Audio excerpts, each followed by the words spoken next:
aja, Mas. Minta tolong. Yang share materinya atau gimana, Mbak? Ya, boleh share materinya aja. PPT ya?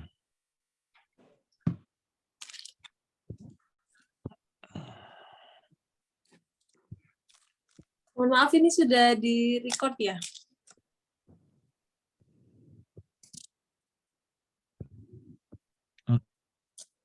Oke, udah muncul. Sudah.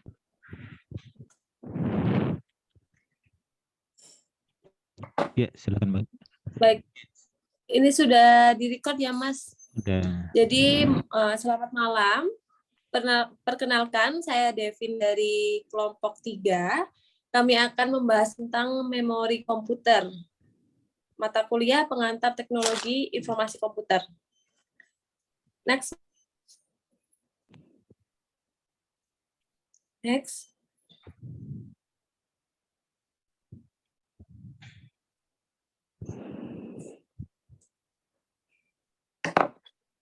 Baik, untuk yang pertama, ada jenis memori di dalam komputer. Yang pertama, untuk jenis-jenis memorinya ada CMOS atau Complementary Metal Oxide Semiconductor. CMOS merupakan perangkat keras berupa chip yang memiliki daya baterai pada motherboard. Fungsinya untuk menjaga komputer agar tetap dapat menyimpan data meskipun komputer dalam keadaan mati. Jadi tidak diperlukan aliran listrik karena daya bersumber dari baterai CMOS. CMOS juga bisa disebut sebagai RAM yang ukurannya hanya 64 byte. Jadi sama sekali tidak bisa menyimpan data-data besar yang ada pada komputer. Untuk lebih lanjutnya, fungsi CMOS pada komputer itu sebagai RAM di baterai, menyimpan informasi umum dan menyimpan pengaturan BIOS atau Basic Input Output System. Yang kedua ada RAM atau Random Access Memory. RAM atau Random Access Memory merupakan hardware yang terdapat di dalam perangkat gadget seperti komputer, laptop, dan smartphone. RAM ini berfungsi sebagai tempat penyimpanan data sementara dan hanya bekerja saat perangkat tersebut hidup atau beroperasi. Hal ini di bahwa saat perangkat elektronik yang dijalankan oleh suatu aplikasi program akan menggunakan RAM untuk menempatkan data sementara. Kapasitas RAM di dalam suatu perangkat sangat berpengaruh pada tingkat kecepatan proses data di perangkat tersebut, sehingga kegiatan yang dilakukan pada perangkat seperti proses penyimpanan data, membuka data, dan menjalankan program akan semakin cepat sesuai besarnya RAM pada komputer tersebut. Yang ketiga ada ROM atau Read-Only Memory. ROM adalah sebuah media penyimpanan yang digunakan pada laptop, komputer, dan perangkat elektronik lainnya, dan salah satu memori yang telah tersedia dalam komputer. ROM ini bersifat permanen. Gunanya untuk memprogram data yang disimpan di dalam ROM tidak gampang hilang atau berganti walau arus listrik dimatikan. Penyimpanan data pada ROM tidak dapat dilakukan dengan mudah, tetapi ROM dapat dilakukan dengan mudah. Biasanya, program atau data yang ada di dalam ROM diisi oleh pabrik yang membuatnya. ROM biasanya digunakan untuk menyimpan firmware atau peranti lunak yang berhubungan erat dengan peranti keras. Salah satu contoh ROM adalah ROM BIOS yang berisi program dasar pada sistem komputer untuk mengatur atau mempersiapkan semua peralatan atau komponen saat komputer dinyalakan. Jenis-jenis ROM itu ada MaxROM, PROM, EPROM, ada flash memory, dan ada CD-ROM. Yang keempat ada DRAM atau Dynamic RAM. Dynamic RAM merupakan jenis-jenis RAM yang disegarkan atau refresh oleh Central Processing Unit atau CPU secara berkala agar data yang ada di dalamnya tidak hilang. Keuntungan dari DRAM ini adalah kesederhanaan struktural karena hanya membutuhkan satu transistor dan kapasitor yang diperlukan per bit dibandingkan dengan 4 buah transistor RAM. Yang kelima ada SDRAM, Kronos Dynamic RAM. SDRAM merupakan RAM lanjutan dari DRAM, namun jenis-jenis RAM ini telah mengalami sinkronisasi oleh clock system. Umumnya, SDRAM ini lebih cepat dibandingkan DRAM.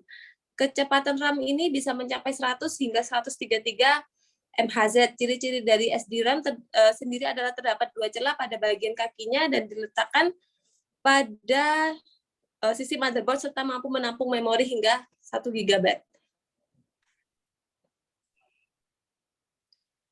Yang keenam ada cache memory. Cache memory adalah jenis memori komputer yang menyediakan akses data instan berkecepatan tinggi ke prosesor. Cache memory menyimpan program, aplikasi, dan data komputer yang sering digunakan. Hal tersebut membuat pengambilan data melalui cache menjadi sangat mudah dan efisien. Memori cache adalah memori tercepat di dalam komputer. Umumnya, cache memory terintegrasi ke motherboard dan langsung tertanam dalam prosesor atau RAM. Cache memory ini juga bertindak sebagai perantara antara RAM dan CPU.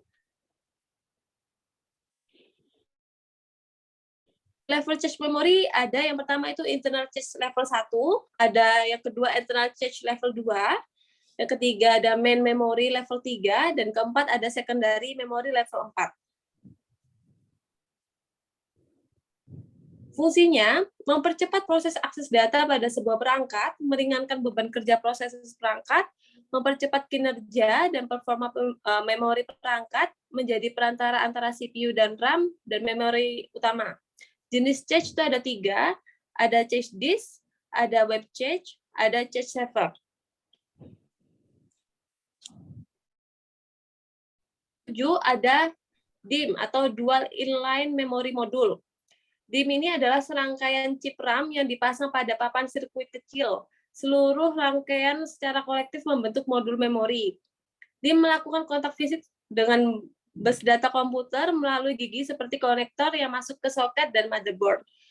DIMM merupakan jenis modul memori RAM yang digunakan untuk perangkat komputer dengan ukuran besar seperti PC desktop, workstation, atau server. Memori RAM DIMM memiliki pin konektor terpisah di setiap sisi modulnya. Menggunakan jalur data 65 bit karena prosesor yang digunakan di komputer pribadi, termasuk Intel Pentium, memiliki lebar data 65 bit.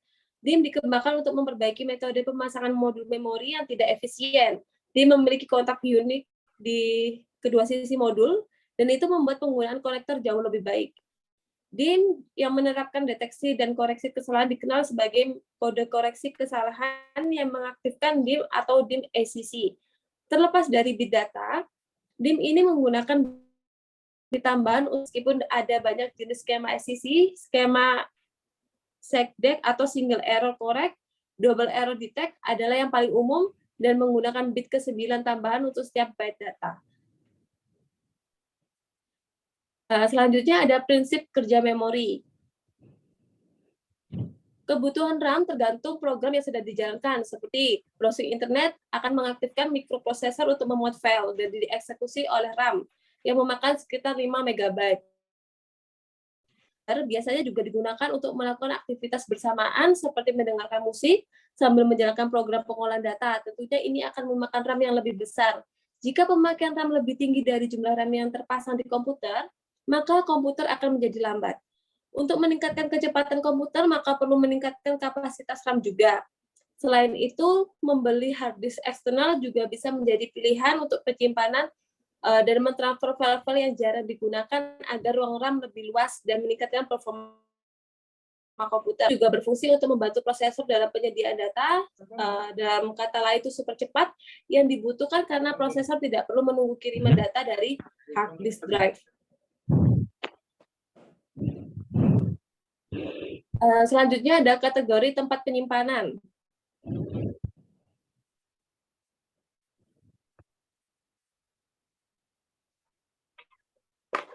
Untuk kategori tempat penyimpanan, yang pertama ada magnetic disk, atau yang biasa disebut dengan HDD, merupakan penyimpanan yang digunakan untuk menyimpan data file pada sistem komputer, bisa berupa file dokumen, foto, video, suara, dan lainnya. Yang kedua ada optical disk. Optical disk ini media penyimpanan data yang terbuat dari bahan-bahan optik. Bahan optik biasanya terbuat dari resin atau polikarbonat yang dilapisi bahan reflektif, misalnya aluminium. Data dapat ditulis atau dibaca dengan menggunakan teknologi laser. Yang ketiga ada cloud storage. Cloud storage ini adalah media penyimpanan berbasis online atau digital yang terhubung langsung dengan internet. Secara teknis, cloud storage memiliki cara kerjasama dengan penyimpanan umumnya. Hanya saja pada cloud storage mengelola file dari mana dan kapan saja selama terhubung dengan internet. Selanjutnya ada alokasi data dalam memori.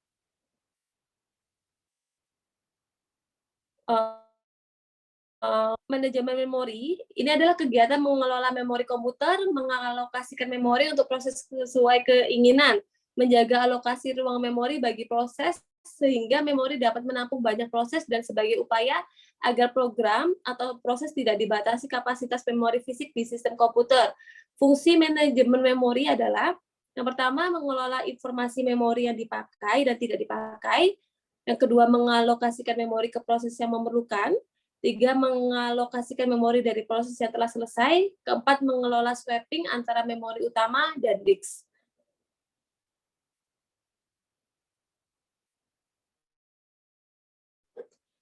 Untuk manajemen memori dibedakan menjadi 2. Yang pertama, manajemen memori dengan swapping. Yang kedua, manajemen memori tanpa swapping. Untuk kondisi tanpa swapping, ini bisa dikondisikan menjadi 2 juga. Yang pertama, monoprogramming, yaitu sistem komputer hanya mengizinkan satu program atau pemakai berjalan pada satu waktu. Sedangkan untuk multiprogramming, dengan pemartisian statis memori dibagi menjadi beberapa sejumlah partisi tetap.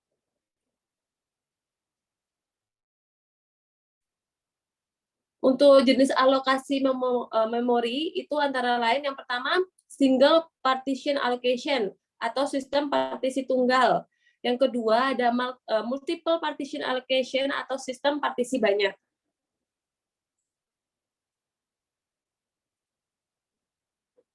Untuk permasalahan alokasi memori itu ada 4. Yang pertama ada first fit, yaitu mengalokasikan lubang pertama ditemukan yang besarnya mencukupi, pencarian dimulai dari awal. Yang kedua ada best fit, dengan besar minimum yang mencukupi permintaan. Yang ketiga next fit, mengalokasikan lubang pertama ditemukan yang besarnya mencukupi, pencarian dimulai dari akhir pencarian sebelumnya. Yang keempat ada worst fit, mengalokasikan lubang terbesar yang ada.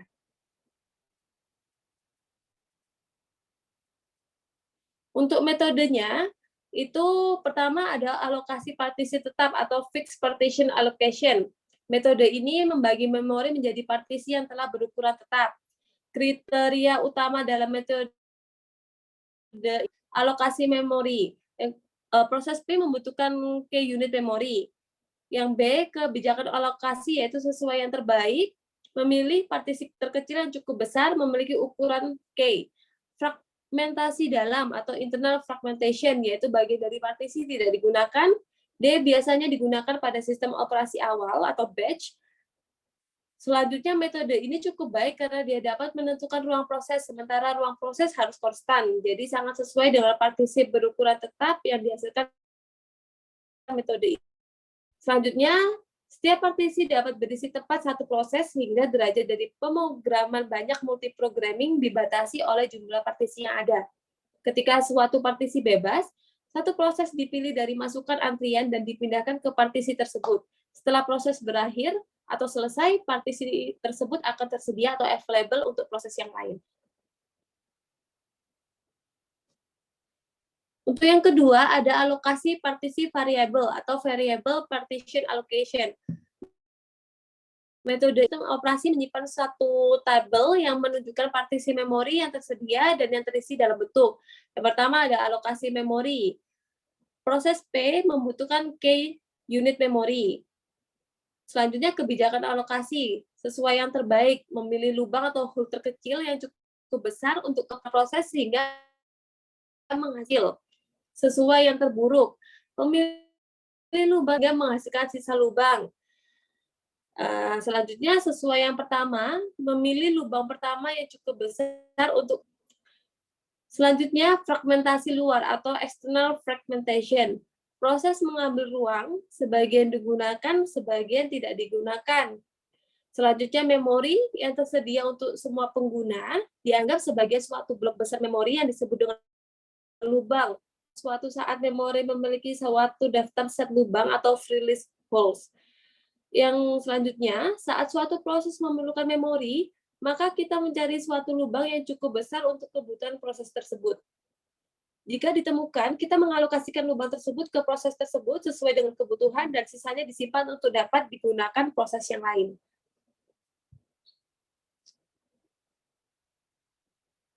Oke, selanjutnya suatu proses yang telah dialokasikan kan dimasukkan ke memori dan selanjutnya akan bersaing dalam mendapatkan prosesor untuk pengeksekusiannya. Jika suatu proses tersebut telah selesai, maka dia akan melepaskan kembali semua memori yang digunakan dalam sistem operasi, sehingga dapat mengalokasikannya lagi untuk proses lainnya yang sedang menunggu di antrian masukan. Apabila memori tidak mencukupi lagi untuk kebutuhan proses, sistem operasi akan menunggu sampai ada lubang yang cukup untuk dialokasikan ke suatu proses dalam antrian masukan. Besar, maka sistem operasi akan membagi lubang tersebut menjadi dua bagian, di mana satu bagian untuk dialokasikan ke proses tersebut, dan satu lagi dikembalikan ke set lubang lainnya. Setelah proses tersebut selesai dan melepaskan memori yang digunakan, memori tersebut akan digabungkan lagi ke set lubang. Oke, untuk selanjutnya, ini ada peralatan penyimpanan akan dipandu oleh rekan saya, Mas Suhardi, silakan.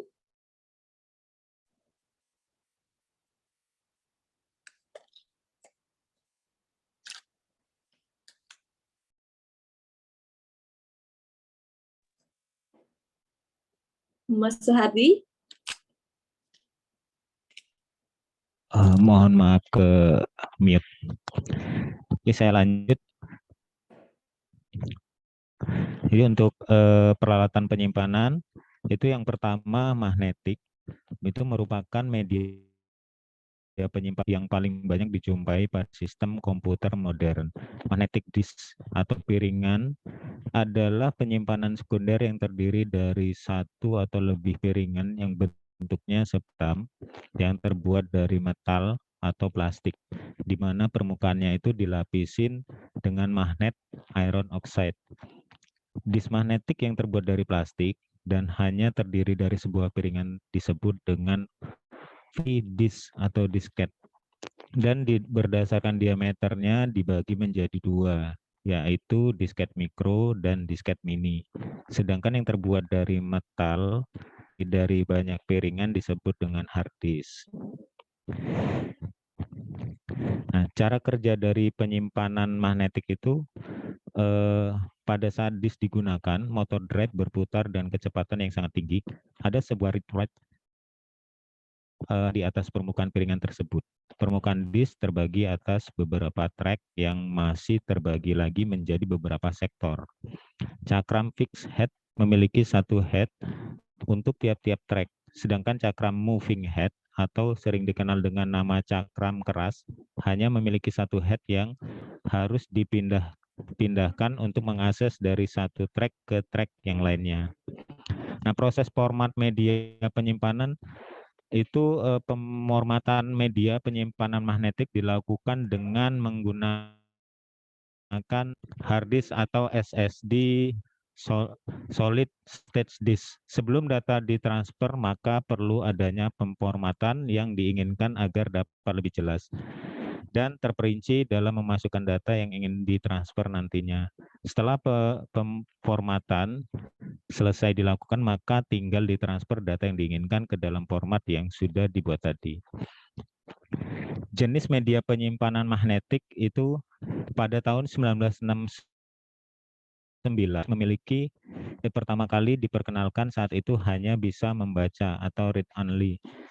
Jadi ketika data tersimpan tidak dapat dimodifikasi maupun dihapus. Ukurannya 8 inci dan dapat menyimpan data sekitar 80 kilobyte.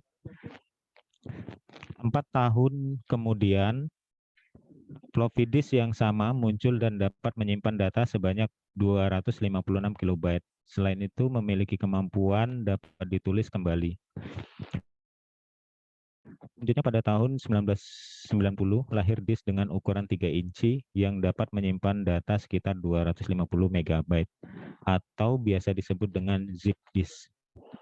Hard disk adalah jenis disk yang bersifat tetap, tidak perlu dikeluar masukkan sebagaimana disket floppy. Umumnya terbuat dari bahan logam padu yang berbentuk piringan atau pelat. Sebuah hard disk biasanya terdiri dari lebih satu piringan atau lempengan yang dilapis besi. Cara penyimpanan datanya hampir sama dengan disket floppy. Bahan hard disk yang keras dan kapasitas simpan yang lebih besar juga membedakannya dari disket floppy yang bahannya relatif itu elastis. Nah, di sini ada 3 memory card, flash disk, dan zip drive. Memory card itu media penyimpanan yang banyak dipakai pada peralatan komputer dan elektronik seperti laptop, handphone, dan kamera digital. Sedangkan untuk flash disk, ada penyimpan dari floppy disk jenis lain yang menggunakan kabel interface jenis USB. Flash drive ini bisa dibaca dan ditulis, sangat praktis dan ringan dengan ukuran sekitar 50 x 15 x 6 mm. Bahkan saat ini ukurannya semakin kecil dengan kapasitas yang jauh lebih besar hingga mencapai 1 terabyte. Di zip drive, media penyimpanan magnetik dengan head yang sangat kecil dan dapat menampung data hingga 750 MB. Format ini menjadi yang paling populer di antara super floppy, tetapi tidak pernah mencapai status standar untuk menggantikan floppy disk 3,5 inci. Kemudian CD-RW yang menggantikan posisi disk zip dan perekam CD internal dan eksternal zip 650 atau zip CD tersebut dijual dengan merek zip. Optik ini merupakan media penyimpanan data yang menyimpan data sebagai pola titik-titik yang dapat dibaca dengan menggunakan dan juga media penyimpanan data yang berbentuk kepingan bundar yang dapat memutar audio, video, atau data yang dikodekan dengan 1 dan 0 pada sebuah material khusus. Optik disk pertama kali ditemukan tahun 1958, dipatenkan oleh David Paul Craig pada tahun 1961.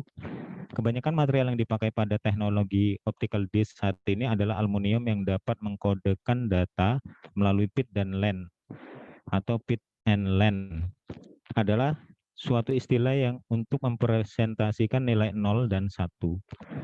Proses penyimpanan datanya media optik ini kemudian memutar keluar sampai mencapai ujung terluarnya. Cara kerja dari penyimpanannya, media penyimpanan optik tersebut berputar dengan sangat kencang. Putaran tersebut mempengaruhi kecepatan transfer data dengan membaca data melalui optik yang berada pada pembacaannya. Ini jenis penyimpanan optik itu ada compact disk atau CD, biasa kita sebut CD, atau laser optical disk, merupakan jenis piringan optik yang pertama kali muncul. Pembacaan dan penulisan data pada piringan ditangani melalui sinar laser. Oleh karena itu, kecepatan akses piringan optis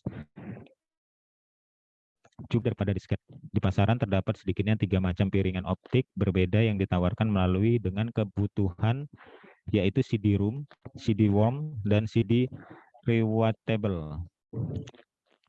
Jenis penyimpanan optik itu ada CD-ROM. Pada umumnya produk-produk CD-ROM ini merupakan suatu pangkalan data atau database yang pengoperasian memerlukan paling sedikit seperangkat personal komputer dengan hard disk, CD drive, dan printer bila diperlukan. Data yang ROM dapat berupa teks, grafik, gambar, dan sebagainya. CD-ROM sesuai untuk penyimpanan informasi yang sifatnya statis seperti arsip, kamus, ensiklopedia, dan sebagainya. Sebagai media penyimpan data, CD-ROM memiliki sejumlah keunggulan. Yang selanjutnya adalah CD-WORM.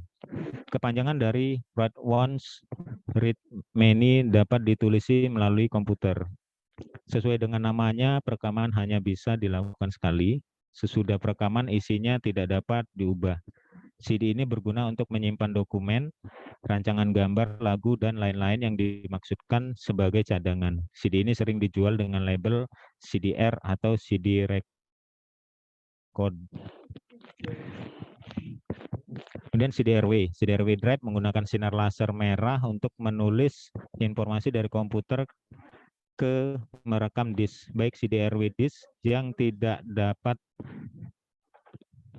dihapus atau CD-RW disk yang dapat terhapus dan tercatat sekitar 1000 kali. CD-RW drive yang digunakan untuk membuat CD audio yang dapat diputar di hampir semua player atau data disk yang berguna untuk memedangan atau mentransfer file.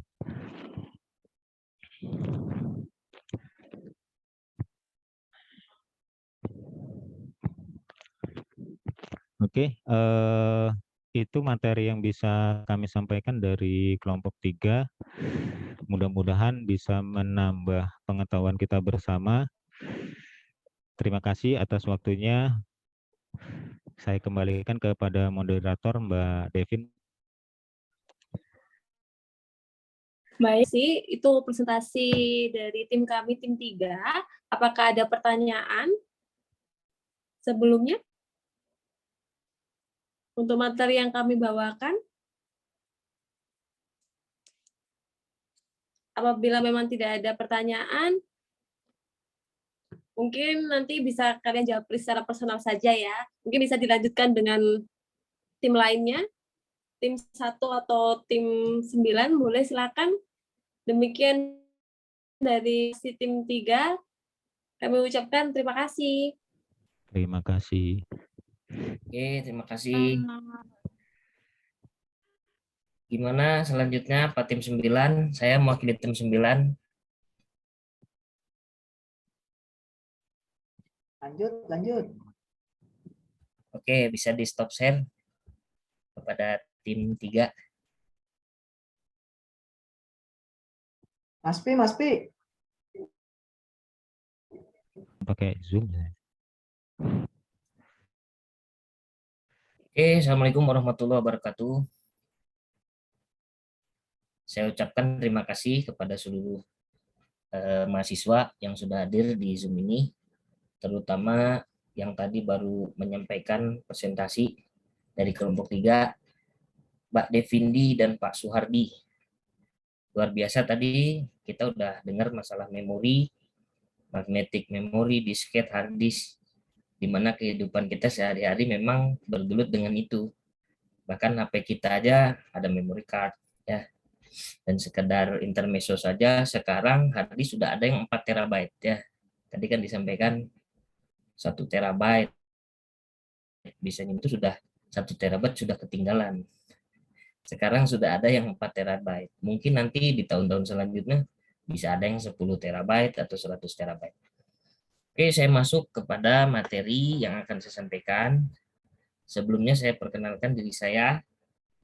Nama saya Zaki Al-Hafi, saya tinggal di Kalimantan, di Balikpapan ya. Jadi saya ini pindah dari Bandung untuk menghindari ibu kota. Sekarang saya di Kalimantan, Kalimantan yang mau dijadikan ibu kota. Luar biasa ya. Jadi saya akan menjelaskan mengenai tim saya. Kita ada 4 orang. Ada Yasinta Novita Dewi, kemudian Syamin, kemudian Davin Hartono, dan saya sendiri Zaki Al-Hafi. Kita mengambil judul di sini adalah sistem akuntansi dan keuangan, ya, yang mana di sini program studi manajemen perkuliahan jarak jauh, ya, mata kuliah pengantar teknologi informasi. Langsung masuk pada babnya. Oke, di sini sistem akuntansi dan keuangan penjelasannya adalah suatu sistem yang mencakup data informasi yang berkaitan dengan pendapatan, pengeluaran yang lebih spesifik dalam suatu perusahaan sehingga dapat memberikan keputusan yang tepat.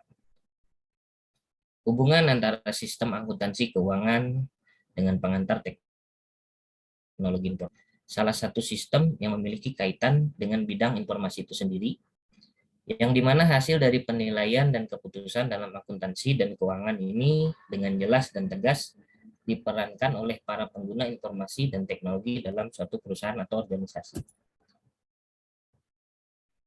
Kemudian, dulu ya, tutup. Menggambarkan posisi keuangan suatu organisasi di saat menggambarkan hasil usaha yang dicapai dalam suatu periode tertentu. Itu adalah tujuan sistem akuntansi dan keuangan. Sementara tujuan sistem akuntansi dan keuangan dalam pengantar teknologi informasi ya adalah yang pertama menyediakan laporan keuangan, di mana laporan tersebut berisi suatu informasi harta atau keuntungan dan kerugian satu perusahaan. Kemudian yang kedua, dasar pengambilan keputusan yang didapatkan dari keuangan perusahaan manajemen, yang didapatkan dari data posisi keuangan perusahaan. Manajemen bisa mengelola bisnis dengan melihat data tersebut tentang utang piutang serta hal yang menambah keuntungan. Penambahan modal bisnis. Nah, ini juga salah satu tujuan sistem akuntansi dan keuangan, yaitu organisasi perlu modal yang diperoleh dari kreditur dan kreditur membutuhkan informasi dari data. Ya, kemudian salah satu tujuannya juga adalah dan pajak. Setiap tahun perusahaan diwajibkan melaporkan keuangan kepada pemerintah. Kemudian uraian manfaat sistem akuntansi dan keuangan itu menyediakan atau menyajikan informasi yang akurat dan tepat waktu, kemudian meningkatkan kualitas dan mengurangi biaya produksi atau jasa, kemudian meningkatkan efisiensi kinerja bisnis, kemudian meningkatkan dalam pengambilan keputusan dan problem solving, meningkatkan sharing knowledge. Terus untuk fungsi utama sistem akuntansi dan keuangan yaitu adalah pengumpulan dan penyimpanan data bisnis. Fungsi utamanya disusunnya sistem informasi akuntansi yakni mengumpulkan serta menyimpan data yang berkaitan dengan kegiatan bisnis perusahaan. Semua itu dilakukan supaya segala aktivitas berjalan efektif. Kemudian menjadi sebagai dasar pengambilan keputusan. Ya, sistem informasi akuntansi mempunyai fungsi utama yakni menyediakan laporan keuangan sebagai dasar pertimbangan untuk mengambil keputusan oleh pihak manajemen. Dalam data tersebut berisikan segala transaksi perusahaan. Sejauh ini dalam sistem manual, informasi yang dihasilkan oleh SIA berbentuk laporan ya. Ini sistem akuntansi dan keuangan. Kemudian menciptakan pengendalian internal memadai. Sistem informasi juga berfungsi untuk menciptakan pengendalian internal memadai. Dalam hal ini secara khusus memastikan bahwa laporan ekonomi yang dibuat sesuai prosedur dan aturan sehingga hasilnya valid ya. Kemudian komponen sistem akuntansi dan keuangan terhadap PTI ya. Mempelajari komponen akuntansi terhadap PTI meliputi satu input block, yaitu adalah merupakan komponen yang berupa proses memasukkan data ke dalam sistem. Yang kedua adalah model block, merupakan proses pengolahan data yang dimulai dari penginputan dengan menggunakan berbagai cara sehingga dapat menghasilkan sebuah laporan. Kemudian cara yang ketiga database block, yaitu seperti namanya, blok ini berarti tempat untuk menyimpan segala bentuk data. Namun semuanya akan disimpan berdasarkan kategori masing-masing. Kemudian teknologi blok ini terdiri dari teknologi yang digunakan sebagai alat penunjang sistem. Umumnya perangkat tersebut berbasis komputer sehingga dapat menangkap, mengakses data, menjalankan model, menyimpan, serta menghasilkan laporan. Kemudian kontrol blok dari serangkaian kegiatan dalam sistem informasi akuntansi yang saling terkait tentu membutuhkan proteksi agar terhindar dari berbagai masalah seperti kebakaran atau peretasan, penggelapan, sabotase, dan masih banyak lainnya sehingga dibutuhkan kontrol blok sebagai bentuk pengendalian. Informasi akuntansi dan keuangan secara internal, owner sebagai pemakai informasi akuntansi. Pemilik atau owner tertentu akan menjadi orang pertama yang menggunakan informasi akuntansi sebab dia memiliki tanggung jawab penuh dan harus terlibat dalam setiap keputusan perusahaan. Kemudian internal juga termasuk pihak manajemen, karena banyak sekali memuat data manajemen sehingga pihaknya memiliki peran penting. Penggunaan informasi akuntansi dan keuangan secara eksternal yaitu adalah kreditur, yaitu karena merupakan pihak yang akan memberikan dana perusahaan. Kemudian investor, karena dana yang mereka investkan akan tanamkan sehingga penting bagi mereka terlibat dalam penggunaan dana. Atau supplier juga terlibat karena mereka salah satu pemasok bahan di satu perusahaan untuk proses menjadi produk. Dan penggunaan juga instansi pemerintahan karena perlu untuk besaran pajak yang akan dikenakan oleh perusahaan. Saat ini sudah bermunculan aplikasi sistem informasi keuangan yang memudahkan perusahaan. Sebagai contoh, MYOB Accounting, ya, ini bahasa Inggris, Mind Your Own Business.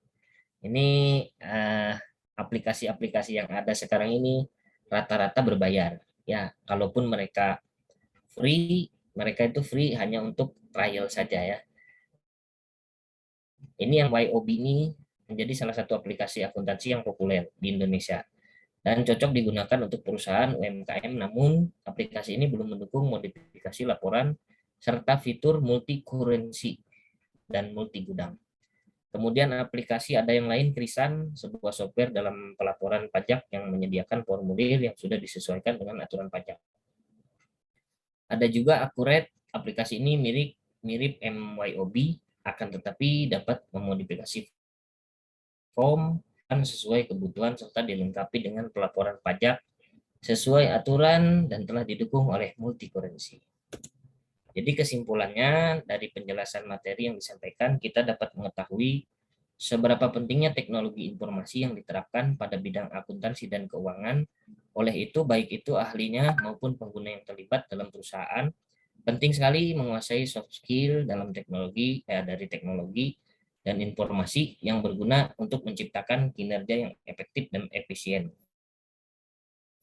Perkembangan terjadinya modernisasi, ya, penting sekali memahami problem solving dengan soft skill ini agar bisa memiliki SDM, ya, sumber daya manusia yang handal baik internal maupun eksternal, ya.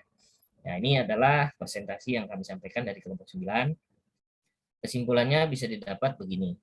Di setiap perusahaan itu memakai sistem tersendiri, ya. Seperti contoh, saya pernah kerja di Alfamart, ya, PT Sumber Avaria Trijaya. Nah, itu mereka memiliki sistem sendiri. Kemudian saya bekerja di tempat lain. Saya pernah di Transmedia, ya. Itu pun sama, mereka memiliki sistem aplikasi. Bedanya aplikasinya ada yang terbuat dari internal perusahaan, ada yang beli. Kalau yang sekarang saya pakai SAP. SAP itu beli dan satu penggunanya itu untuk satu user bisa sampai puluhan juta. Ya, tetapi dari sistem itu kita bisa narik data, tinggal masukkan tikot. Ya, oke, itu adalah presentasi dari kelompok 9. Sebelumnya saya minta maaf karena kita ada 4 orang saja dan kebetulan yang satu lagi di jalan kena traffic, yang satu lagi kerja, dan yang satu lagi ada gathering. Ya, jadi saya sendiri, ya, minta maaf atas segala kesalahan. Mungkin ada yang ditanyakan, saya stop share dulu.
Assalamualaikum warahmatullahi wabarakatuh. Nama saya Aisyah Aurelia Bintang Aryana dari kelompok 1 kelas MJ101. Saya akan menjelaskan elemen dasar sistem komputer. Hardware Suaranya nggak jelas. atau perangkat keras adalah perangkat yang bekerja di dalam komputer yang secara fisik kita bisa lihat tersebut. Terdiri dari 5 bagian, yaitu input, Maaf Mbak, suaranya bisa dikencengin nggak? storage unit, central processing unit, Aurel, suaranya kekecilan Aurel. output, dan communication. Ngomongnya deket-deket mic.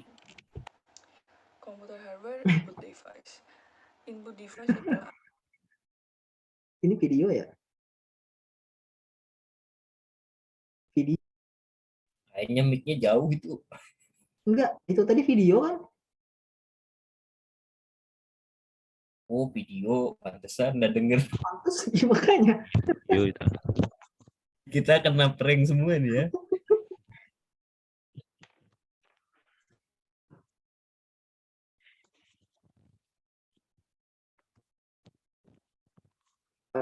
Itu tadi yang apa namanya nyalain video tadi siapa ya? Bisa japri ke saya enggak? Kirim ke saya dulu videonya, nanti saya up lagi tuh apa namanya? Saya edit.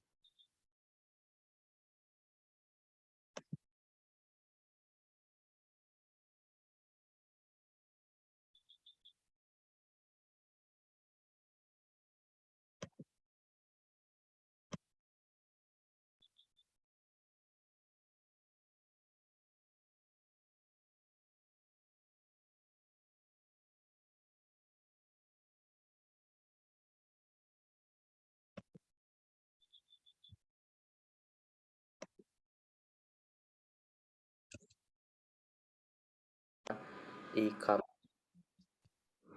Selain materi yang akan kami bawakan, antara lain yang pertama sistem penjualan dan pemasaran, yang kedua konsep penjualan dan pemasaran, yang ketiga internet marketing, yang keempat offline marketing, yang kelima perbedaan sistem online dan offline marketing, kemudian yang terakhir e-commerce. Sistem penjualan. Sistem penjualan menurut McLeod adalah suatu kesatuan proses yang saling mendukung dalam usahanya untuk memenuhi kebutuhan pembeli dan bersama-sama mendapatkan kepuasan dan keuntungan. Faktor-faktor dalam sistem penjualan. Dalam sistem penjualan terdapat beberapa faktor yang saling mempengaruhi tergantung satu sama lain. Di antaranya yaitu pertama kondisi dan kemampuan penjual, kedua modal, ketiga kondisi pasar, keempat kondisi organisasi penjualan, kelima faktor lain, dan keenam faktor-faktor lain dalam penjualan ini meliputi periklanan, peragaan kampanye, pemberian hadiah, sering mempengaruhi penjualan. Sistem pemasaran. Sistem pemasaran adalah kumpulan lembaga-lembaga yang melaksanakan tugas pemasaran, barang dan jasa, ide, dan faktor-faktor lingkungan yang saling memberikan pengaruh dan membentuk serta mempengaruhi hubungan perusahaan dengan pasarnya. Sistem pemasaran itu sangat kompleks, apalagi bila termasuk faktor resiko dan ketidakpastian. Faktor-faktor dalam sistem pemasaran. Dalam sistem pemasaran, terdapat beberapa faktor yang saling mempengaruhi tergantung satu sama lain, diantaranya yaitu pertama, organisasi dalam pemasaran, kedua, sesuatu yang sedang dipasarkan, ketiga, pasar yang dituju, keempat, para perantara atau pedagang dan agen, yang terakhir, faktor lingkungan dapat berupa demografi, kondisi perekonomian, faktor sosial dan kebudayaan, kekuatan politik hukum, teknologi, dan persaingan. Selanjutnya ada konsep penjualan dan juga konsep pemasaran. Yang pertama, konsep penjualan. Konsep penjualan adalah sebuah konsep yang berfokus pada penjualan sebuah produk. Konsep ini hanya menyusun strategi untuk mencari keuntungan tanpa mempertimbangkan manfaat produk dan sisi kenyamanan bagi konsumen. Setelah produk dihasilkan, barulah disusun strategi pemasarannya. Konsep pemasaran berbeda dari konsep sebelumnya. Konsep pemasaran mempunyai pedoman untuk saling memberi kepuasan baik itu bagi penjual maupun konsumen. Konsep ini percaya bahwa kunci dalam kesuksesan bisnis yang efektif adalah menciptakan, memberikan, dan mengkomunikasikan nilai-nilai yang dipegang oleh konsumen untuk memuaskan konsumen itu sendiri. Konsep pemasaran sangat berorientasi pada pasar yang didorong oleh konsumen.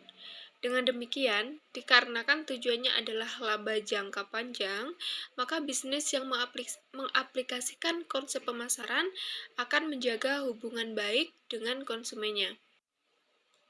Ada 3 dasar pokok konsep pemasaran. Yang pertama adalah perencanaan dan operasinya berorientasi pada kebutuhan dan keinginan pelanggan atau konsumen. Yang kedua, semua aktivitas pemasaran dilakukan secara terpadu. Yang ketiga, memenuhi atau mencapai tujuan perusahaan dan berusaha memberikan kepuasan semaksimal mungkin pada pelanggan. Konsep penjualan menekankan pada kebutuhan penjual, maka dari itu penjual harus menguasai pasar. Sementara konsep pemasaran berkonsentrasi pada kebutuhan konsumen dan kemudian memenuhi kebutuhan konsumen tersebut. Oleh karena itu, dalam konsep pemasaran ini, konsumen dianggap sebagai raja. Yang selanjutnya kita akan masuk untuk membahas internet marketing. Internet marketing adalah suatu kegiatan atau usaha untuk memasarkan sebuah produk atau jasa secara daring. Media yang digunakan biasanya berupa surat elektronik atau email, halaman website, blog, media sosial bersifat forum seperti Instagram, Facebook, TikTok, dan lain-lain, dan media sosial bersifat private seperti WhatsApp, Telegram, dan lain-lain. Potensi internet marketing. Menurut data Hotsuite, pada Digital Insight tahun 2022, pengguna internet di seluruh dunia yaitu 4,95 miliar dari total populasi 7,91. Riset produk dan brand menjadi salah satu alasan kuat masyarakat menggunakan internet sebelum memutuskan untuk membeli. Dan berikut adalah data internet marketing di Indonesia. Indonesia menduduki peringkat ke-37 sebagai pengguna internet terbesar di dunia. Manfaat internet marketing. Yang pertama, penjualan tidak memiliki batas waktu. Yang kedua, mencakup wilayah global atau internasional. Yang ketiga, promosi bisa dilakukan dengan lebih hemat dan mudah atau efisien dan efektif. Keempat, tidak memerlukan sarana fisik seperti toko, baligo, dan semacamnya. Yang kelima, meningkatkan hubungan dengan pelanggan. Yang keenam, menghemat biaya operasional. Dan yang ketujuh, tidak harus memiliki produk sendiri untuk dipasarkan, seperti sistem dropship. Dan berikut adalah contoh-contoh promosi internet marketing. Yang pertama, website. Yang kedua, search engine marketing. Yang ketiga, social media marketing. Yang keempat, digital advertising. Yang kelima, email marketing. Yang keenam, WhatsApp marketing. Dan masih banyak contoh lainnya. Offline marketing. Offline marketing atau penjualan offline adalah suatu proses transaksi yang mempertemukan pihak produsen dengan konsumen di suatu tempat sehingga terjadilah proses transaksi jual beli. Bisa dibilang, penjualan offline ini memang terjadi di dunia nyata dan kedua pihak pasti bertemu di suatu tempat seperti toko. Keunggulan marketing offline. Sebagai sebuah cara dalam transaksi, tentunya cukup banyak kelebihan penjualan offline yang hingga saat ini tetap memiliki arti besar. Seperti yang pertama, memberikan pengalaman berbelanja berbeda saat memilih barang. Bisa melihat barang secara langsung, bisa dicoba jika sedang membeli pakaian, serta bisa langsung memilih mana yang paling cocok akan menjadi berbelanja lebih seru. Yang kedua, sistem pembayaran lebih aman. Dalam sistem penjualan offline, sistem pembayaran yang dilakukan langsung di tempat atau toko memberikan rasa aman yang lebih besar. Dan yang ketiga, tidak perlu melakukan pengiriman. Karena konsumen langsung datang ke toko, mereka bisa langsung memilih, membeli, dan membawa pulang barang tersebut. Selanjutnya, strategi marketing offline yang masih digunakan perusahaan. Yang pertama ada menggunakan papan reklame di jalan raya. Walaupun harus mengeluarkan biaya yang mahal, namun sejumlah perusahaan masih mau memakai jenis strategi ini. Hal ini dikarenakan letak papan reklame sendiri yang sangat strategis, yaitu di jalan raya. Letaknya yang ada di jalan raya membuat iklan papan reklame mudah dilihat oleh banyak orang. Hal itu dilakukan agar iklan tersebut bisa seefektif mungkin tersampaikan pada mereka yang berkendara dan berlalu lalang di jalan raya. Selanjutnya, membagikan kartu nama. Biasanya, perusahaan akan membagikan kartu nama di beberapa momen tertentu, misalnya di agenda rapat atau pertemuan dengan klien, acara gathering dengan para konsumen, dan di beberapa momen tertentu lainnya. Selanjutnya, memakai iklan baris offline. Iklan baris offline biasanya diselipkan di beberapa bagian halaman media offline, misalnya di atas halaman, di tengah, maupun di bawah. Bahkan di beberapa media offline tertentu, khususnya koran, iklan baris offline biasanya diletakkan secara eksklusif di satu halaman penuh yang disediakan khusus oleh pihak media tersebut. Selanjutnya, menggunakan advertorial di koran dan majalah. Advertorial adalah sebuah iklan yang ditulis dengan gaya bahasa berita atau artikel, sehingga memberikan bentuk yang mirip dengan berita atau artikel di media cetak, utamanya koran dan majalah. Strategi ini sangat cocok utamanya bagi perusahaan yang ingin beriklan atau melakukan marketing secara halus dan persuasif. Selanjutnya, beriklan di televisi. Karena bisa diakses semua kalangan, maka setiap konten termasuk iklan pasti bisa diakses pula oleh orang-orang tersebut. Itulah mengapa beriklan di televisi menjadi salah satu strategi offline marketing yang masih dipakai hingga kini. Selanjutnya, menjadi sponsor suatu acara. Bisa dibilang kalau strategi offline marketing ini bersifat mutualisme. Pasalnya, strategi ini membuat pihak penyelenggara acara dan perusahaan sama-sama diuntungkan. Dari pihak penyelenggara, mereka akan mendapatkan dana yang mereka perlukan dari pihak perusahaan.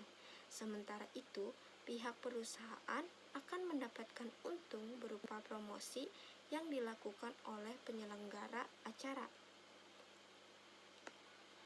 Dan yang terakhir, membagikan brosur. Strategi ini cocok diterapkan di tempat atau acara khusus, seperti di pinggir jalan dan di pameran dagang. Selain itu, membagikan brosur juga cocok dipakai utamanya bila perusahaan hendak melakukan strategi offline marketing secara informatif dan singkat. Perbedaan sistem pemasaran online dan offline. Inti dari perbedaan sistem pemasaran online dan offline terletak pada bentuk pemasaran dari kedua strategi tersebut. Pemasaran offline membutuhkan kehadiran fisik dari seseorang yang berperan sebagai sales dari produsen sebuah produk atau media fisik untuk publikasi. Kedua, sales mempresentasikan atau menawarkan secara langsung produk yang dijual kepada calon konsumen. Tiga, perlu melakukan perjalanan dari satu tempat ke tempat lain untuk menawarkan produk. Pemasaran online. 1. Kehadiran fisik sales tidak diperlukan. 2.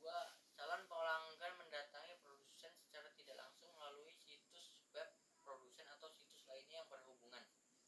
Ketiga, produsen atau sales representatif tidak perlu melakukan perjalanan.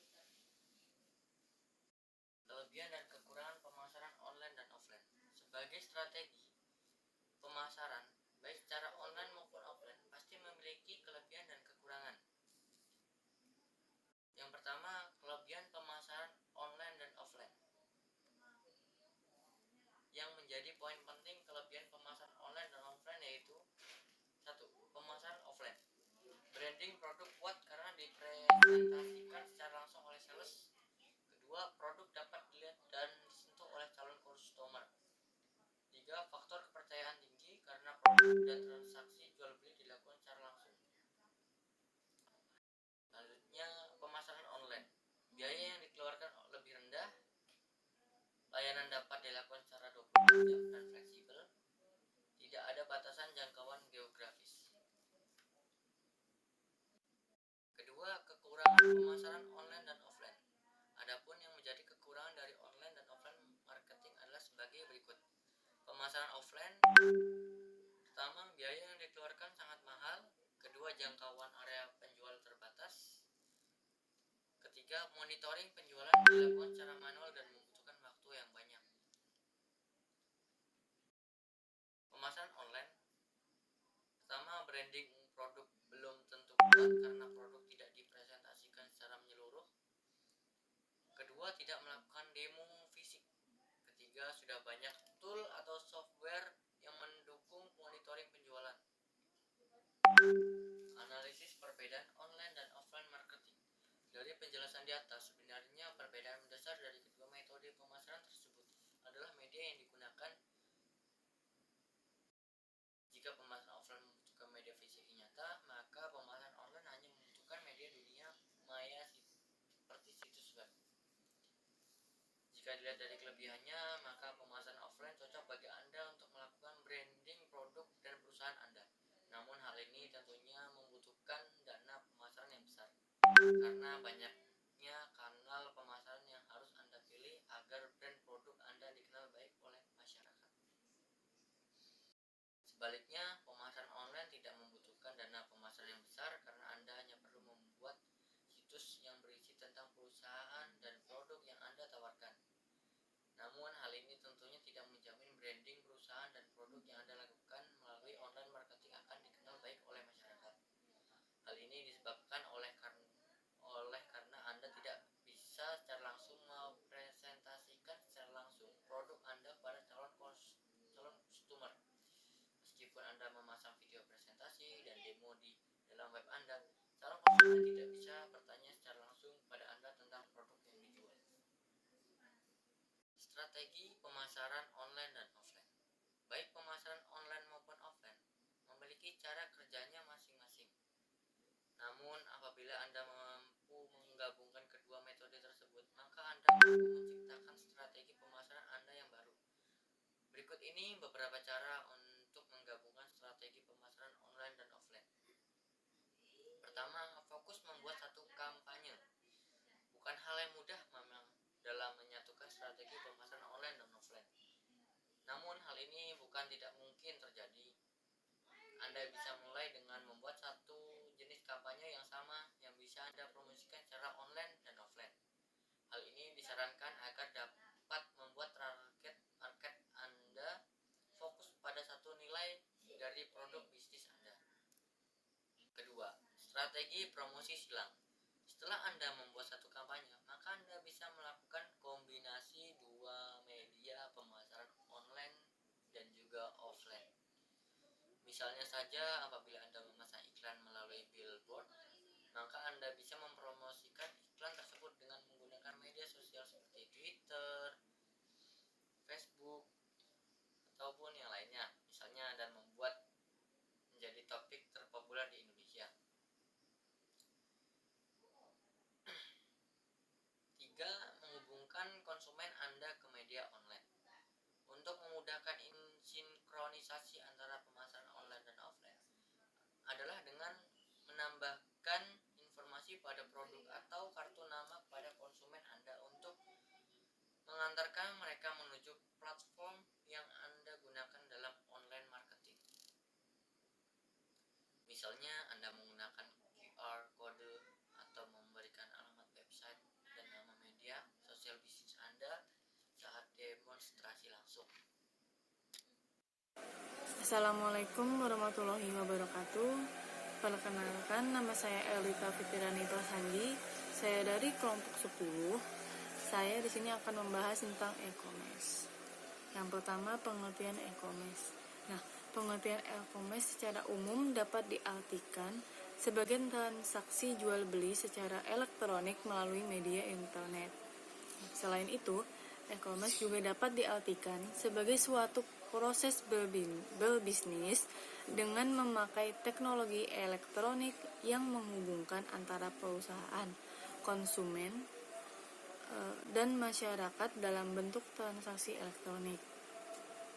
Tambahannya, dalam melakukan e-commerce, penggunaan internet menjadi pilihan favorit oleh kebanyakan orang karena kemudahan-kemudahan yang dimiliki oleh jaringan internet tersebut.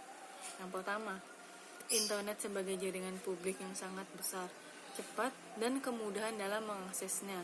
Yang kedua, internet menggunakan elektronik data sebagai media penyampaian pesan atau data sehingga dapat dilakukan pengiriman dan penerimaan informasi secara mudah dan ringkas, baik dalam bentuk data elektronik analog maupun digital.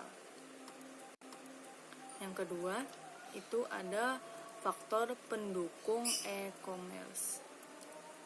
Nah, faktornya yang pertama, cakupan yang luas. Lalu yang kedua, proses transaksi yang cepat. Yang ketiga, dapat mendorong kreativitas dan pendistribusian informasi. Yang keempat, menciptakan efisiensi yang tinggi, murah, serta informatif. Yang kelima, dapat meningkatkan kepuasan pelanggan. Lalu tiga, di sini menjelaskan tentang jenis-jenis transaksi e-commerce. Yang pertama, business to business atau B2B. Yang kedua, business to consumer atau B2C. Yang ketiga, consumer to consumer atau C2C. Yang keempat, consumer to business atau C2B. Yang kelima, non-business electronic commerce. Yang keenam, intra-business atau organisasional electronic commerce.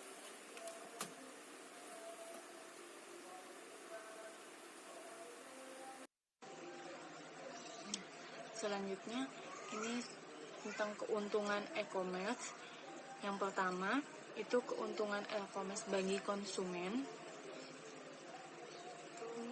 Keuntungannya adalah melakukan pencarian barang dan pembelian secara online dengan mudah, belanja cukup pada suatu tempat. Nah, contohnya, seorang pembeli di internet dapat menggunakan komputer pribadinya pagi atau malam selama 7 hari per minggu untuk membeli hampir semua barang dan tidak perlu mengantri di toko atau bahkan meninggalkan rumahnya. Lalu keuntungan yang kedua itu diperoleh pelaku bisnis.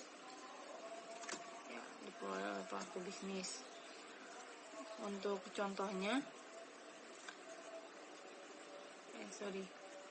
itu keuntungan yang diperoleh pelaku bisnis toko online adalah melakukan proses penjualan lebih mudah, efisiensi, tanpa kesalahan, dan tepat waktu. Nah, sebagai contohnya, pelaku bisnis atau toko online cukup mengupdate barang apa saja yang akan dijual.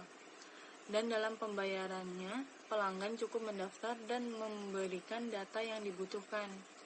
Dan toko online tersebut akan menyimpan informasi kartu kredit pembelinya di server mereka, sehingga informasi yang dibutuhkan hanya dimasukkan sekali saja. Lalu yang keuntungan yang ketiga, itu keuntungan yang diperoleh oleh manajemen atau perusahaan e-commerce. Keuntungannya adalah mendapatkan peningkatan pendapatan dan loyalitas pelanggan. Contohnya, perusahaan-perusahaan dapat menjangkau pelanggan di seluruh dunia. Oleh karena itu, Dengan memperluas bisnis mereka, sama saja dengan meningkatkan keuntungan. Selanjutnya, ini tentang keuntungan e-commerce. Yang pertama, itu keuntungan e-commerce bagi konsumen. Keuntungannya adalah melakukan pencarian barang dan pembelian secara online dengan mudah, belanja cukup pada suatu tempat. Nah, contohnya, seorang pembeli di internet dapat menggunakan komputer pribadinya pagi atau malam selama 7 hari per minggu untuk membeli hamper semua barang dan tidak perlu mengantri di toko atau bahkan meninggalkan rumahnya. Lalu keuntungan yang kedua itu diperoleh pelaku bisnis. Ya, diperoleh oleh pelaku bisnis. Untuk contohnya, itu keuntungan yang diperoleh pelaku bisnis toko online adalah melakukan proses penjualan lebih mudah, efisiensi, tanpa kesalahan, dan tepat waktu. Nah, sebagai contohnya, pelaku bisnis atau toko online cukup mengupdate barang apa saja yang akan dijual. Dan dalam pembayarannya, pelanggan cukup mendaftar dan memberikan data yang dibutuhkan. Dan toko online tersebut akan menyimpan informasi kartu kredit pembelinya di server mereka, sehingga informasi yang dibutuhkan hanya dimasukkan sekali saja. Lalu yang keuntungan yang ketiga, itu keuntungan yang diperoleh oleh manajemen atau perusahaan e-commerce.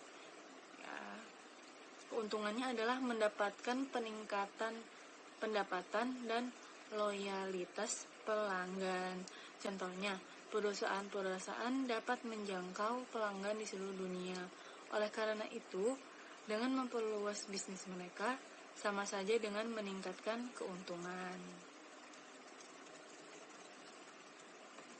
Lalu yang kelima tentang keamanannya. Nah, keamanan itu apa? Keamanan itu salah satu komponen atau servis yang dibutuhkan untuk menjalankan e-commerce.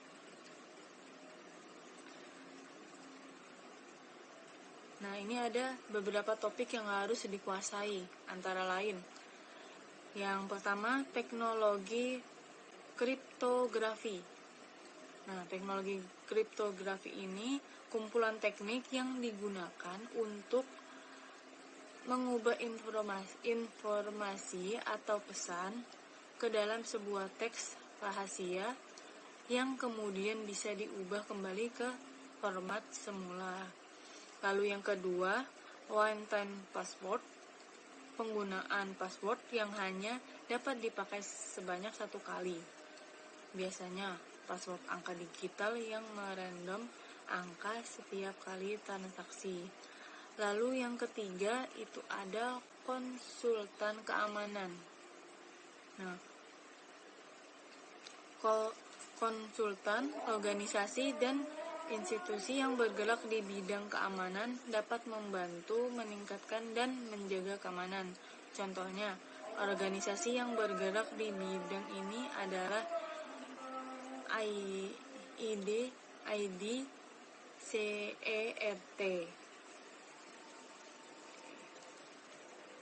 Lalu yang terakhir ini membahas tentang manfaat e-commerce bagi usaha.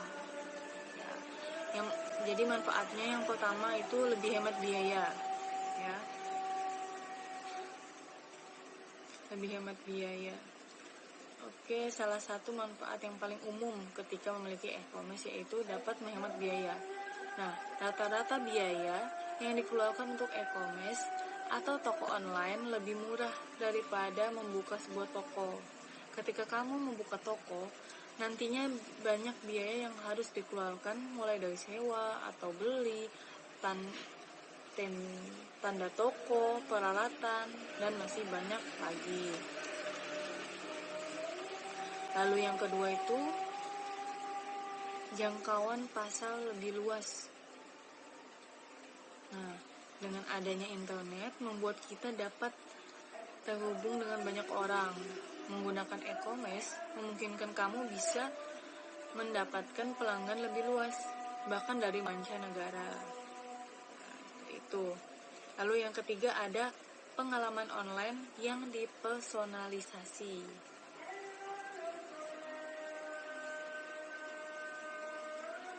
Nah, ini dikutip dari Oberlo. Salah satu keuntungan penggunaan e-commerce seperti pada website adalah kamu dapat mempersonalisasi website sesuai dengan target pelangganmu. Kamu dapat menyesuaikan tampilan dan pelayanan toko onlinemu yang mungkin menarik bagi pelanggan. Seperti itu. Oke. Lalu yang keempat, ini adalah dapat mengakses ke data pelanggan dengan mudah. Nah, selain dapat menyesuaikan tampilan toko, ini juga bisa dengan mudah mendapatkan akses ke data para pelangganmu. Jadi data tersebut dapat dianalisis untuk perkembangan bisnis ke depannya. Jika dilihat secara umum, tidak sedikit orang merasa tidak nyaman memberikan alamat email atau nomor telepon kepada penjual. Nah, namun dengan e-commerce kamu bisa mendapatkan nama pelanggan, alamat surat, alamat email, dan nomor telepon mereka dengan mudah. Nah, lalu yang terakhir ini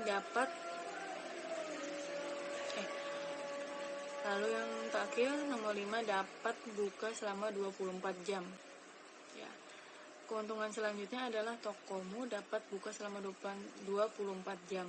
Hal ini karena pelangganmu dapat melakukan pembelian tanpa harus bergantung pada jam operasional toko. Oke. Nah, ini adalah cara kerja e-commerce. Nah, jadi dari pelanggan memesan produk via website. Nah, ini pelanggannya mengunjungi toko kalian, mereka lalu mencari produk yang mereka inginkan. Setelah menemukan produk itu, mereka akan memilih dan memasukkan ke dalam keranjangnya. Lalu yang kedua ini, cara kerja selanjutnya itu pesan dan pembayaran diproses. Nah, jadi diprosesnya melalui fitur yang ada pada website. Gitu. Lalu yang ketiga, produknya dikemas dan siap dikirim. Oke. Ini langkah terakhir dalam proses e-commerce adalah pengiriman. Jadi harus bisa memastikan layanan pengiriman yang kamu gunakan dapat menjangkau ke seluruh tempat dan juga pastinya harus cepat. Lalu setelah itu proses pengiriman dapat berlanjut ke pemesanan, dikemas dan siap dikirim dari gudang. Pelanggan akan menerima email bahwa produk sudah siap untuk dikirim, pesanan terkirim dan transaksi selesai. Seperti itu. Lalu yang terakhir ini adalah produk diterima pelanggan. Jadi pelanggan menerima produk yang telah mereka pesan melalui toko online atau websitemu. Oke, seperti itu. Oke, sekian dari saya. Kurang dan lebihnya mohon maaf yang sebesar-besarnya. Wassalamualaikum warahmatullahi wabarakatuh. Terima kasih. Lalu yang terakhir ini membahas tentang manfaat e-commerce bagi usaha. Ya, jadi manfaatnya yang pertama itu lebih hemat biaya. Ya. Lebih hemat biaya. Oke, salah satu manfaat yang paling umum ketika memiliki e-commerce yaitu dapat menghemat biaya. Nah, rata-rata biaya yang dikeluarkan untuk e-commerce atau toko online lebih murah daripada membuka sebuah toko. Ketika kamu membuka toko, nantinya banyak biaya yang harus dikeluarkan mulai dari sewa atau beli, tanda toko, peralatan, dan masih banyak lagi. Lalu yang kedua itu jangkauan pasar lebih luas. Nah, dengan adanya internet membuat kita dapat terhubung dengan banyak orang. Menggunakan e-commerce memungkinkan kamu bisa mendapatkan pelanggan lebih luas, bahkan dari mancanegara. Itu. Lalu yang ketiga ada pengalaman online yang dipersonalisasi.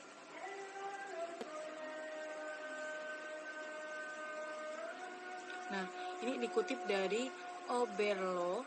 Salah satu keuntungan penggunaan e-commerce seperti pada website adalah kamu dapat mempersonalisasi website sesuai dengan target pelangganmu. Kamu dapat menyesuaikan tampilan dan pelayanan toko onlinemu yang mungkin menarik bagi pelanggan.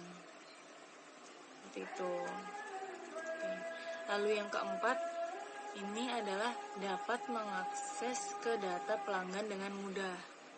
Nah, selain dapat menyesuaikan tampilan toko, ini juga bisa dengan mudah mendapatkan akses ke data para pelangganmu.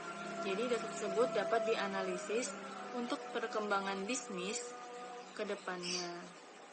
Jika dilihat secara umum, tidak sedikit orang merasa tidak nyaman memberikan alamat email atau nomor telepon kepada penjual.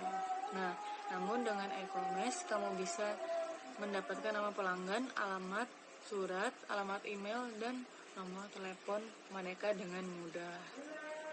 Nah, lalu yang terakhir ini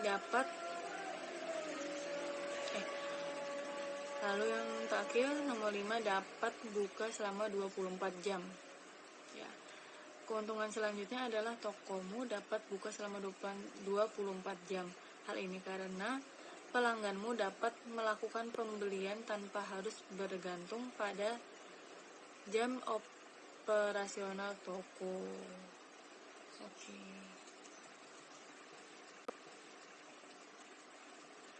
Nah, ini adalah cara kerja e-commerce. Nah, jadi dari pelanggan memesan produk via website. Nah, ini pelanggannya mengunjungi toko kalian, mereka lalu mencari produk yang mereka inginkan. Setelah menemukan produk itu, mereka akan memilih dan memasukkan ke dalam keranjangnya. Lalu yang kedua ini, cara kerja selanjutnya itu pesan dan pembayaran diproses.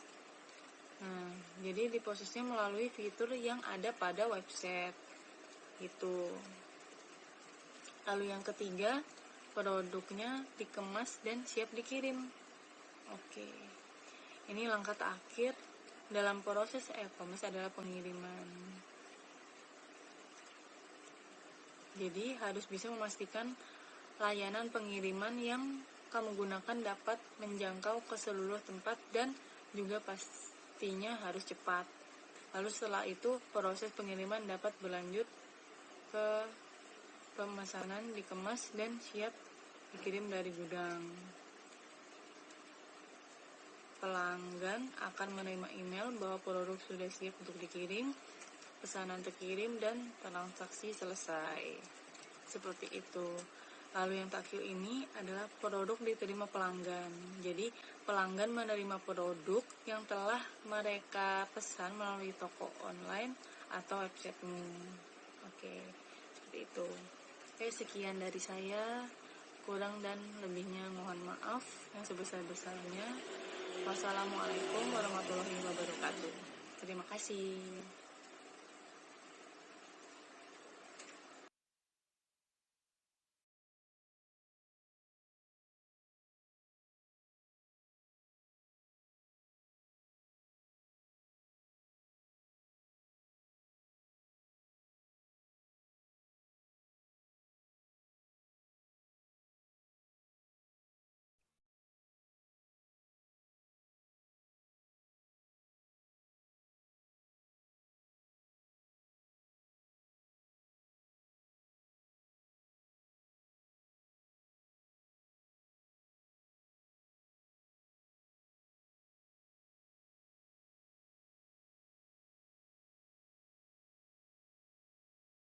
Assalamualaikum warahmatullahi wabarakatuh. Nama saya Aisyah Aurelia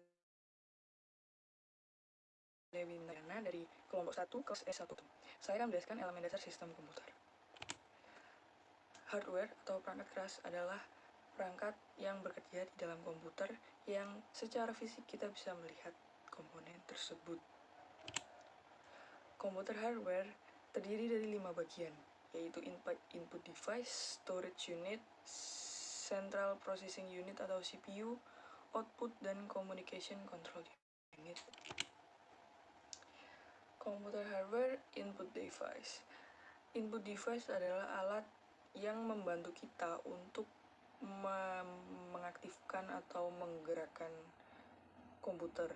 Jadi contohnya seperti mouse. Mouse itu untuk pointer saat kita akan mengeklik sesuatu yang ada di tampilan komputer. Yang kedua, keyboard. Keyboard untuk membantu kita untuk mengetik dokumen dan sebagainya. Lalu ada scanner. Scanner untuk menyekan atau menyekan dokumen cetak ke dalam bentuk file untuk ditampilkan di komputer lagi. Selanjutnya, storage unit atau memori penyimpanan. Memori penyimpanan terdiri dari terbagi menjadi dua, yaitu yang pertama RAM dan ROM. Yang pertama RAM. RAM ini memori untuk menyimpan sesuatu di dalam komputer saat komputer itu aktif. Jadi RAM ini hanya aktif saat komputernya juga aktif.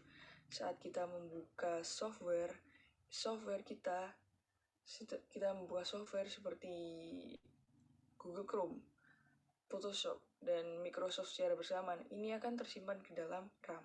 Selanjutnya ROM. ROM itu untuk menyimpan file-file secara permanen. Jadi maupun saat komputer mati, itu filenya tetap terjaga dan tersimpan dengan baik. Nah, ROM sendiri ada 2 jenis, yaitu HDD dan SSD. HDD itu hard disk, masih menggunakan piringan cakram untuk menyimpannya. Jadi memiliki kapasitas maksimal hingga 2 TB, sedangkan SSD itu sudah menggunakan teknologi chip yang pemrosesan penyimpanan dan itu jauh lebih cepat. Namun, kapasitasnya maksimal hanya 256 GB. Selanjutnya yang paling penting adalah CPU. CPU merupakan bagian yang paling penting untuk mengaktifkan komputer. Di dalam CPU itu terdapat mikroprosesor. Mikroprosesor ini merupakan otak saat berjalannya komputer itu digunakan. Jadi mikroprosesor ini biasa kita jumpai seperti Intel Core i7, Intel Core i5, Intel Core i3, AMD Radeon, AMD Ryzen, itu termasuk dalam mikroprosesor. Oke, jadi sekian. Selanjutnya akan dipresentasikan oleh teman saya. Terima kasih. 4. Output. Output merupakan hasil kerja komputer yang keluar bisa melalui cetak ke dalam lembaran kertas ataupun tampilan pada layar monitor. Perangkat output ada 2, yaitu printer. Merupakan alat yang digunakan untuk mencetak dokumen atau gambar dari komputer ke dalam kertas atau kain spanduk dan juga baju. Yang kedua, LCD proyektor. Proyektor merupakan alat yang digunakan untuk menampilkan gambar, video, atau data dari komputer untuk dipancarkan ke sebuah permukaan yang lebih luas seperti tembok. Communication Control Unit.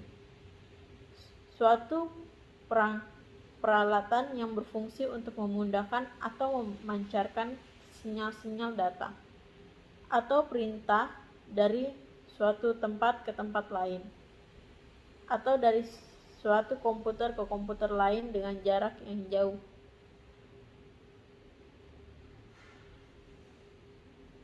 Berikut adalah konfigurasi sistem komputer. Lalu, software atau perangkat lunak. Perangkat lunak atau software adalah bagian dari komputer yang terdiri dari beberapa perintah di mana pengoperasiannya dilakukan melalui mesin komputer. Dengan kata lain, software adalah perangkat yang tidak punya wujud fisik. Penjelasan lebih lanjut, pengertian software adalah data yang diprogram fungsi-fungsi tertentu. Dalam pembuatannya, software adalah perangkat yang dikembangkan oleh pengembang atau developer atau pemrograman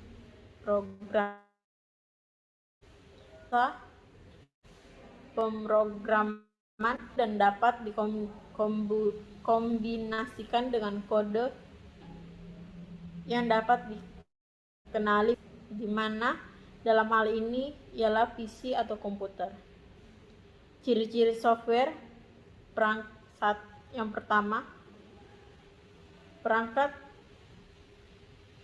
penunjang hardware bersifat open source, freeware, shareware, dan komersial.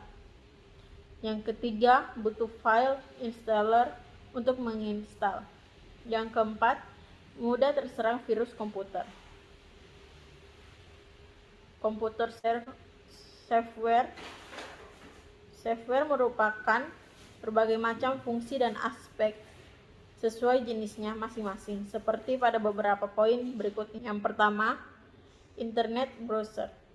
Google Chrome merupakan browser web lintas platform yang dikembangkan oleh Google pada tahun 2008. Google Chrome tersedia untuk sistem operasi Windows, macOS, Linux, Android, dan iOS. Mozilla Firefox merupakan browser web gratis open source yang dikembangkan oleh Mozilla Foundation. Opera merupakan browser pencarian internet gratis yang dikembangkan oleh Opera. Saya Rata Rosalind Lewis ingin melanjutkan presentasi dari kelompok 1. Antivirus. Antivirus adalah produk perangkat lunak antivirus yang dikembangkan dan didistribusikan oleh Norton LifeLock sejak tahun 1991 sebagian dari keluarga produk keamanan Norton Computer. Antivirus adalah program antivirus yang dibuat oleh Avigi Technology. Software ini gratis untuk diunduh dan digunakan, tetapi juga didukung teknis yang lebih stabil dan maksimal. Pengguna harus siap untuk membeli paket premium. Kaspersky merupakan program antivirus yang dikembangkan oleh Kaspersky Lab. Program ini dirancang untuk melindungi pengguna dari serangan malware pada sistem operasi Microsoft Windows dan juga virus Linux untuk konsumen bisnis. Ketiga, editing software. Editing software atau Adobe Photoshop merupakan perangkat lunak editor citra buatan Adobe System yang edit foto atau gambar dan pemberian efek. Kalau Adobe Illustration itu aplikasi desain yang membantu pengguna dalam membangun aktivitas pada bidang desain, ilustrasi digital, dan bentuk, warna, efek, serta tipografi. Kalau Corel Drive adalah software editor yang memungkinkan pengguna dalam mendesain suatu objek vektor. Setiap objek dapat diedit secara terpisah. Maksudnya pengguna dapat membuat maupun mengedit bentuk, warna, ukuran, dan mengubah posisi objek. Adobe InDesign adalah perangkat lunak yang dikembangkan Adobe System dan dapat digunakan untuk membuat poster, browser, bahkan majalah atau buku. 4. Communication software. WhatsApp merupakan aplikasi pesan lintas platform yang kemungkinan seseorang menggunakan dalam bertukar pesan tanpa pulsa, karena WhatsApp menggunakan paket data internet. Telegram adalah aplikasi pemesanan online yang satu jenis dengan WhatsApp, Facebook Manager, yang artinya pengguna dapat menggunakannya untuk mengirim pesan daftar Telegram. 5. Word processing. Microsoft Word merupakan program pengolahan kata buatan Microsoft yang digunakan untuk membuat dokumen, surat, laporan, dan lainnya. Microsoft PowerPoint dikenal sebagai program yang memungkinkan pengguna untuk membuat tampilan slide, dasar hingga presentasi yang kompleks. PowerPoint biasanya digunakan untuk membuat, namun tak juga digunakan dalam bentuk pendidikan atau formalitas. Kode editor. Sublime Text adalah editor kode software dengan antarmuka application programming Visual Studio Code. Visual Studio Code adalah editor kode yang efisien yang dukungan untuk pengembangan seperti debugging and eksekusi kode. Atom adalah editor teks open source gratis untuk macOS, Linux, dan Microsoft Windows yang mendukung untuk JavaScript dan GIF control yang dikembangkan oleh GitHub. Atom juga merupakan aplikasi desktop yang dibangun menggunakan teknologi web. Nah, selanjutnya di nomor 7 ada music player. Ada Winamp, adalah salah satu aplikasi pemutar musik yang banyak digunakan pada Windows yang mendukung pemutaran MP3 secara default. MP3 termasuk perangkat lunak freeware atau shareware yang dapat memainkan berbagai kodek dan tipe audio yang juga dapat dikustomisasi atau diedit skin atau tema. Selanjutnya ada GeoM MP3 player.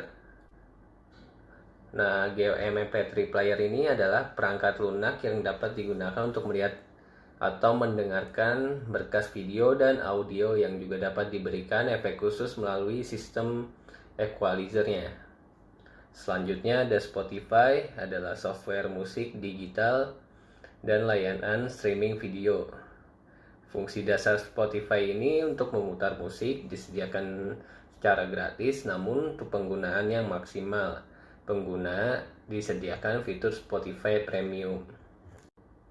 Brandware selanjutnya adalah brandware. Brandware adalah istilah yang digunakan untuk manusia yang berhubungan dengan sistem komputer. Manusia merupakan suatu elemen dari sistem komputer yang merancang bagaimana suatu mesin dapat bekerja sesuai dengan hasil yang diinginkan. Tingkatan brandware terdiri atas sistem analisis, programmer, administrator, dan operator. Sedangkan bagian-bagian brandware terdiri atas operator komputer, teknisi, trainer, konsultan, project manager, programmer, graphic designer, spesialis jaringan, database administrator, lalu sistem analitis. Selanjutnya, seorang pengguna komputer yakni brainware atau yang biasa disebut juga dengan user dapat dibagi menjadi beberapa jenis tersendiri mengikuti tugas yang mereka lakukan. Nah, beberapa jenis brainware adalah sebagai berikut. Yang pertama adalah programmer, yakni seorang yang mempunyai kemampuan dan keahlian dalam menguasai salah satu atau lebih bahasa pemrograman dalam dunia komputerisasi. Programmer di sini bertugas untuk membuat dan mempersiapkan program yang dibutuhkan serta juga dapat mendukung sistem komputer yang akan dibuat atau telah dirancang. Nah, posisi ini menjadi posisi yang penting, terlebih lagi jika adanya serangan hack atau virus pada database perusahaan. maka programmer akan melakukan tindakan perlindungan yang diperlukan. Yang kedua ada operator komputer. Berikutnya adalah operator komputer, yakni seorang yang dianggap memiliki kemampuan pengoperasian sistem operasi maupun program-program yang dipakai oleh perusahaan. Ini juga termasuk dalam menjalankan aplikasi-aplikasi, penyimpanan data, dan lain-lain. Selanjutnya, nomor 3, yaitu teknisi komputer. Teknisi komputer adalah seorang dengan kemampuan memiliki keahlian khusus tersendiri untuk merawat, mengatasi, hingga memperbaiki berbagai jenis masalah pada komputer. Bidang pekerjaan ini menuntut pengetahuan yang luas mengenai semua perangkat-perangkat yang berhubungan erat dengan komputer. Selanjutnya nomor 4, yaitu project manager. Project manager adalah seorang pemimpin, tentunya harus mempunyai kriteria tersendiri, mengingat ia akan memimpin banyak karyawan serta proyek pekerjaan di bawahnya. Sehingga perusahaan yang ingin pekerjakan seorang sebagai project manager harus lebih dahulu basic kepemimpinan dan dedikasi dalam membimbing orang-orang yang bekerja sebagai bawahannya nanti. Lalu selanjutnya nomor 5, konsultan. Konsultan adalah seseorang dengan brainware di bidang yang satu ini. Nah, di bidang yang satu ini juga harus mempunyai kriteria spesifik pula. Seorang konsultan tidak hanya mempunyai cangkupan ilmu, melainkan dia bisa membaca arah serta keadaan, memberikan nasihat dan konsultasi yang dapat membawa klien dalam membentuk langkah mereka selanjutnya. Sekian dari saya. Terima kasih.